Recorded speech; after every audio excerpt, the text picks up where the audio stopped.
راحت اندھوری کی بات آئی ہے تو 2 جملے کہنے دیں. میں راحت اندھوری کو زیادہ نہیں جانتا, ایسا نہ ہو میں کہ تعریف میں کچھ کلمات کہوں لوگ کچھ نکال کے دکھائیں کہ یہ تو مجھے نہیں پتا. میں نے صرف ان کی شاعری سنی ہے انٹرنیٹ پر, اور مجھے وہ شاعری بڑی خاندانی لگی, اور مجھے اس لیے محبت ہو گئی کہ اردو زبان کے محافظ. سمجھ رہے ہو, اردو مارکیٹ سے کیا ہو رہی ہے, شارٹ ہو رہی ہے. دیکھو شارٹ بھی انگلش کا لفظ ہے, مارکیٹ بھی انگلش کا لفظ ہو رہی ہے, تو کیا کریں اب. تو زبان ختم ہونے سے صرف زبان ختم نہیں ہوگی, آپ کا کلچر مارکیٹ سے کیا ہو جائے گا, شارٹ. اردو میں جو ادب, تمیز, محبت, یہ آپ کو انگلش میں نہیں ملے گا. انگلش میں بڑے چھوٹے سب کو یو کہتے ہیں, آپ جناب انگلش میں نہیں ہے. میں نے ایک بہت بڑے انگریزی دان سے سنا ہے جو امریکہ رہے ہیں کئی سال, اور امریکہ کی کوئی ریاست ایسی نہیں ہے جس کو انہوں نے چھوڑا نہ ہو, سب جگہ رہے ہیں, وہاں یونیورسٹیوں میں پڑھے ہیں, پڑھایا ہے. وہ کہتے ہیں اردو ادب کے مقابلے میں, عربی اور اردو ادب, اس کے مقابلے میں کوئی زبان, عربی اردو اور فارسی 3 زبانیں, کوئی زبان نہیں ہے جو ادب میں ان کے مقابلے میں آ کے کھڑی ہو جائے. اور انہوں نے بتایا کہ گورے خود اس کا اعتراف کرتے ہیں کہ انگلش میں ادب نہیں ہے. ادب سے مراد وہ ادب تمیز نہیں جو جس کو اردو ادب کہا جاتا ہے وہ. آسٹریلیا میں تھا, ابھی ہم ٹاپک پر آئیں گے انشاءاللہ, یہ درمیان میں بات آ گئی ہے تو اس کو ذرا جلدی سے نمٹا لیں. آسٹریلیا میں تھا تو میں نے وہاں لوگوں سے کہا یار انگلش اتنی بڑی زبان ہے, مشاعرے کیوں نہیں ہوتے اس زبان میں. انہوں نے کہا ہوا ہے آسٹریلیا میں. گوروں کا کیا ہوا ہے, دیکھو انگلش کی اہمیت کم کرنا مقصد نہیں ہے, سب سے بڑی انگلش کی خاصیت ہے بین الاقوامی زبان ہے. اب یہ گوروں کی زبان نہیں ہے, پوری دنیا کو آپس میں جوڑنے کے لیے انگلش کے علاوہ آپ کے پاس کوئی آپشن نہیں ہے, تو انگلش ضرور سیکھیں آپ. بلکہ انگلش نہ آنا ایک عیب بن چکا ہے, اور حقیقت ہے پوری دنیا میں آپ جب جائیں گے تو انگلش کے بغیر آپ کا چارہ نہیں ہے. لیکن ہر زبان کی اپنی ایک خاصیت ہوتی ہے نا. ادب آپ کو اردو میں نظر آئے گا. تو میں نے کہا یار انگلش کے مشاعرے, انہوں نے کہا ہوتے ہیں. میں نے کہا وہ ٹوئنکل ٹوئنکل لٹل اسٹار ہوتے ہوں گے. بھائی انگلش میں کیا مشاعرہ ہوگا یار, زلفوں کا لفظ ہے انگلش میں, بولو نا, ہیئر ہوگا, لانگ ہیئر. زلف کا ترجمہ ہو سکتا ہے انگلش میں؟ بھائی زلفوں کی گھنی چھاؤں, محبوبہ کے لیے کہتے ہیں نا, محبوبہ کے جو لمبے اور گھنے بال ہیں تو اردو میں زلف کہیں گے, گھنی چھاؤں کہہ دیں گے, کالی گھٹا کہہ دیں گے, کچھ بھی کہہ دیں گے. انگلش میں کیا کہو گے آپ اس کو, لانگ ہیئر. تو یہ کوئی شیمپو کی بوتل دکھا رہے ہو آپ اس کو. تو میں نے کہا یار یہ کیا مشاعرے ہیں. انہوں نے کہا ایسے ہی مشاعرے انگریزوں کے ہو رہے تھے, تو ہمارے ایک اردو شاعر پہنچ گئے وہاں. انہوں نے اردو میں ایک شعر پڑھا گوروں کے سامنے, تو گوروں نے کو اردو تو نہیں آتی, انہوں نے کہا اس کا مطلب بتاؤ. جب انہوں نے مطلب بتایا تو گورے حیران ہو گئے, یار کیا خاندانی شاعری ہے, کیا زبردست مضمون ہے جو اس شعر میں بیان کیا گیا ہے. اب بتاؤ انگلش میں یہ شعر ہو سکتا ہے راحت اندھوری کا؟ راحت اندھوری کا شعر ہے, میرے حجرے میں نہیں اور کہیں پر رکھ دو, آسماں لائے ہو لے آؤ زمین پر رکھ دو. گزر گئی نا اوپر سے اس لیے کہ اب آپ کو اردو سے مناسبت کیا ہو گئی ہے, ختم. اب وہ استعارے اور کنایات سمجھ میں نہیں آئیں گے. اب twinkle twinkle little star how I wonder what you are, یہ سمجھ میں آئے گا آپ. تو بڑی جان ہے بھائی اردو زبان میں. سنا کریں شاعری, اور بھی 2-4 سنا دیتا ہوں. وہ کیا ہے یار, اب یاد ہی نہیں آ رہے, کیا ہے, چھت پہ بلا لوں گا اشارہ کر کے. منتظر ہوں ستاروں کی ذرا آنکھ لگے, منتظر ہوں ستاروں کی ذرا آنکھ لگے, چاند کو چھت پہ بلا لوں گا اشارہ کر کے. سمجھ رہے, منتظر ہوں ستاروں کی ذرا آنکھ لگے. یہ انگلش میں نہیں ہو سکتا. انگلش میں آپ اسٹارز بولیں گے, وہ فلمی اسٹار, لوگوں کا دماغ ادھر چلا جائے گا. منتظر ہوں ستاروں کی ذرا آنکھ لگے, چاند کو چھت پہ بلا لوں گا اشارہ کر کے. تو اب یاد نہیں آ رہے, ورنہ مجھے بہت سارے اشعار راحت اندھوری کے یاد ہیں, کیونکہ بیان کسی اور موضوع پہ لے کے بیٹھا تھا نا میں, تو کھوپڑی ادھر کو گئی ہوئی ہے. یہ کھوپڑی کا لفظ انگلش میں نہیں ملے گا آپ کو. ہمارے یہاں ہر قسم کی زبان ہے. تو اردو میں دیکھو, آپ آئیے بیٹھیے, جس قسم کا جس کو جو مقام دینا ہے اسی قسم کا سینٹنس آپ استعمال کریں گے. کچھ الفاظ اردو کے انگلش کے اردو میں بہت زیادہ آ گئے ہیں, تو وہ آ گئے ہیں تو اب آ گئے ہیں. مجھے ایک صاحب نے کہا آپ انگلش کے الفاظ کیوں استعمال کرتے ہیں اردو میں, پورا بیان اردو میں کیا کریں. میں نے کہا سمجھے گا نہیں کوئی.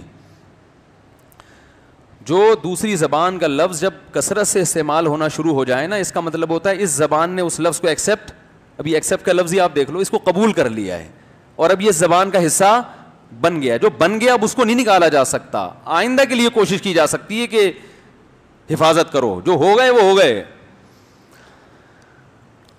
ورنہ وہی ہو جائے گا خدودان معدہ میں حالات خانہ جنگی سی ہو رہی ہے. وہ ایک آدمی حکیم کے پاس گیا, کہہ رہے خدودان معدہ میں کچھ حالات خانہ جنگی سی ہو رہی ہے. حکیم صاحب نے کہا کون سے ملک میں جنگ ہو رہی ہے؟ بھی شام میں سنا تھا, فلسطین میں. کہاں ہو گیا؟ کہہ رہے خدودان معدہ میں.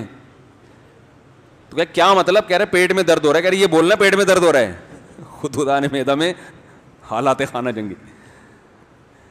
تو کیا بات کر رہا تھا؟ ہاں دیکھو آپ جناب, اردو میں آپ نے کسی سے تمیز سے بات نہیں کرنی ہے. تو کیا کر رہا ہے؟ تو آ, بولتے ہیں نا تو آ. اگر تھوڑا سا قابل عزت ہے وہ, تو آپ آؤ. آ کے بجائے کیا لگا دو گے؟ آؤ. بیگم پہ فٹ کرتے ہیں پھر مزہ آئے گا. بیگم آپ کو بلا رہی ہے نا کھانے پہ, تو بیگم آپ سے کہہ رہی ہے آ, آؤ گے آپ؟ آ کھا. یہ بھی ایک لفظ تو ہے نا, آ کھا. یہ اس سے پتہ چلے گا کہ اچھا خاندان جہاں آپ نے نکاح کیا ہے وہ اچھا خاندان نہیں ہے. انگلش میں پتہ چلے گا؟ نہیں پتہ چلے گا. پلیز لگا دیں گے بس وہ شروع میں. آؤ کھاؤ, یہ تھوڑی سی عزت دی ہے, مگر آپ ابھی بھی اپنی انسلٹ اس میں محسوس کر رہے ہیں, بے عزتی محسوس. یہ بھی انگلش کی خوبی ہے کہ ہر زبان, اردو کی خوبی ہے کہ ہر زبان کو آسانی سے اپنے اندر ایڈجسٹ کر لیتی ہے وہ. یہ بھی انگلش کی, اردو کی خوبی ہے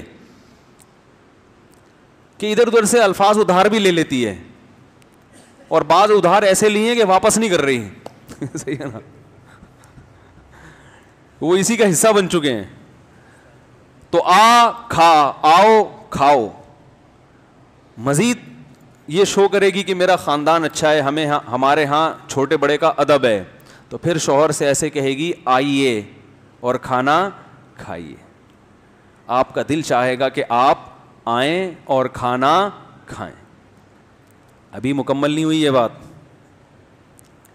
آئیے کھائیے نہ بھی لگا دیا تو اس کا مطلب اب کھانے میں ٹماٹر کا تڑکا لگانے کی ضرورت نہیں ہے. اب بیگم کے کلام میں اس نے ایسا تڑکا لگا دیا ہے کہ اب مزید اس کھانے میں تڑکے کی ضرورت نہیں ہے. اور اس میں بھی تڑکا لگا دو تو, اور یہ تڑکا کا لفظ بھی کہاں سے ملے گا آپ کو کسی زبان میں؟ کیا خیال ہے بھائی؟ تڑکا جو لگایا ہے اس کا کوئی ٹرانسلیشن ہو سکتی ہے اس کی؟ انگریز کو آپ بولو کہ دال میں ٹماٹر ڈال کے فرائی کر کے لے آؤ, وہ تڑکے والا لک نہیں آ رہا بھائی, تڑکے والا لک نہیں آ رہا ہے. تو دفع ہو جائیے, یہ بھی اردو میں کہتے ہیں.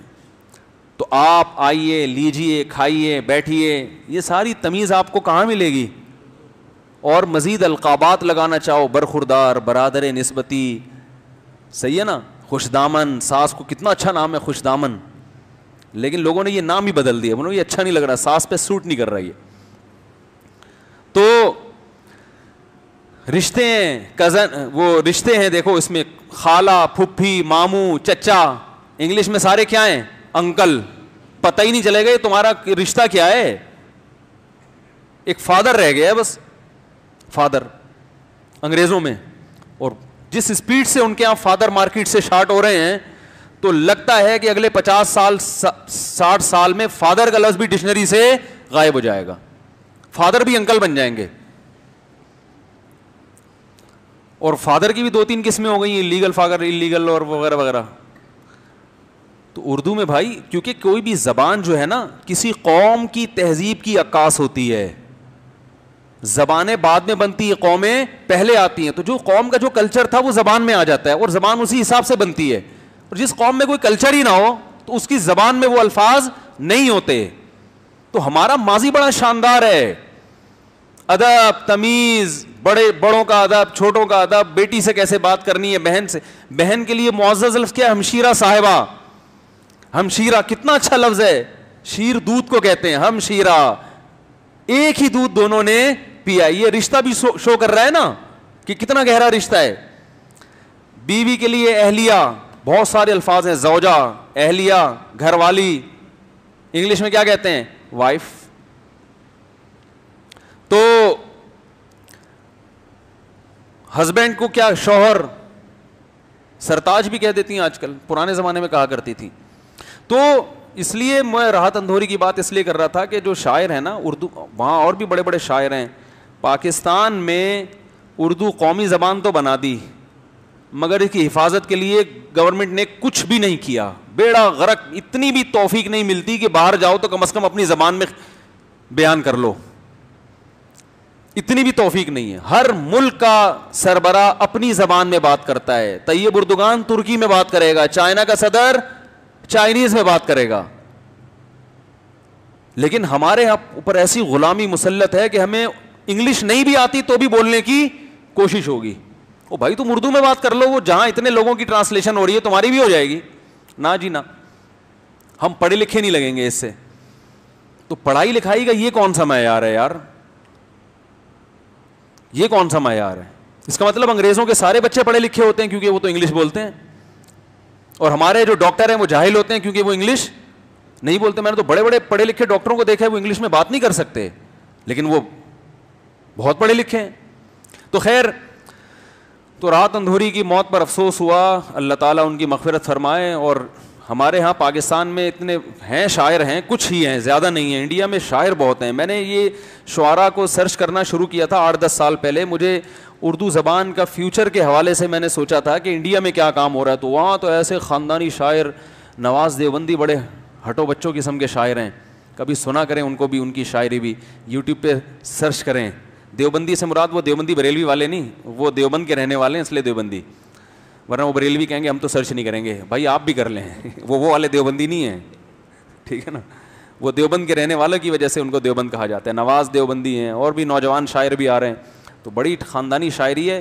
شاعری سے کیا ہوتا ہے, آپ کی زبان میں نکھار پیدا ہوتا ہے, آپ کو بولنے کی صلاحیت پیدا ہوتی ہے آپ کے اندر. ابھی دیکھو نا, ڈاکٹر کے پاس جا کے اپنی بیماری نہیں بتا سکتے, بول کچھ رہے ہوتے ہیں, منہ سے نکل کچھ اور رہا ہوتا ہے, الفاظ ہی نہیں ہیں. تو شاعری سننے سے بڑا فائدہ ہوتا ہے. ہاں اس میں عشقیہ معشوقیہ شاعری بھی ہوتی ہیں, تو اس کو آپ اپنے مطلب پہ لے جاؤ.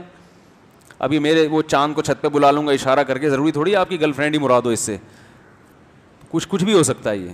تو شاعر کے کلام میں ایک لچک ہوتی ہے, کچھ بھی اس میں فٹ کر دو, ٹھیک ہے. تو کبھی موقع ملا میں راحت اندھوری کی شاعری انشاءاللہ سناؤں گا, اچھے وہ اشعار جن کا بیان سے تعلق ہوگا, ورنہ یہ مشاعرہ